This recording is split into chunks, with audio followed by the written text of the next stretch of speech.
Eelarvestrateegia tuleb valmis saada tavaliselt sügisel koos linna eelarvega, aga eelmisel aastal toimusid valimised ja eelmisel linnavalitsusel polnud mõtet eelarvestrateegiat teha ja uus ei jõudnud.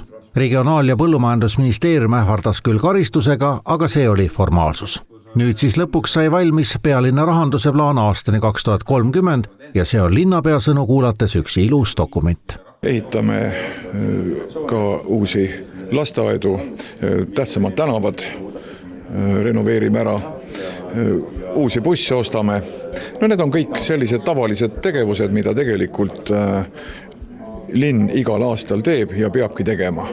Midagi olulist tegemata ei jää ja oleme tulevikku mõelnud selliselt, et kõikideks tegevusteks, mis oleme kirja pannud, selleks on ka rahaline kate tegelikkuses olemas.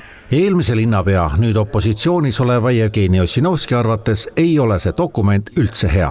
No see eelarvestrateegia eelnõu paljastab tegelikult selle, mida oli arvata siis selle aasta eelarve vastuvõtmisel, et väga suur hüppeline püsikulude kasv loomulikult linna rahanduslikule jätkusuutlikkusele mõjub laastavalt ja selles eelarvestrateegias me seda ka näeme.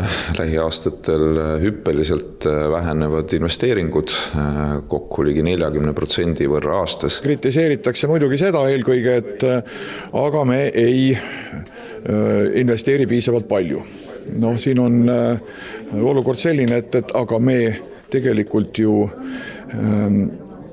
paneme kirja või näitame strateegias ainult neid investeeringuid, mida me ka tõepoolest teeme. Mis Ossinovskile ei meeldi, selles osas toob ta eriti välja püsikulude eelistamise investeeringutele.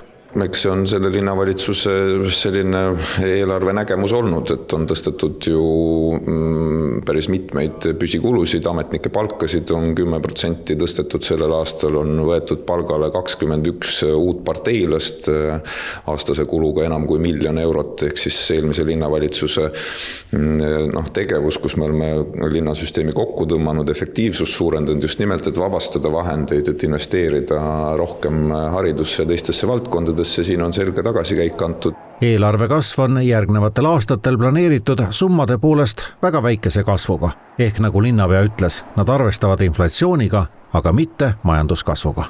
Mina usun majanduskasvu siis, kui selleks on olemas eeldused. Täna on paraku olukord selline, et meie eratarbimine on väga halvas positsioonis. See ei luba meile majanduskasvu olulist selleks aastaks ja ka investeeringute tase on madal.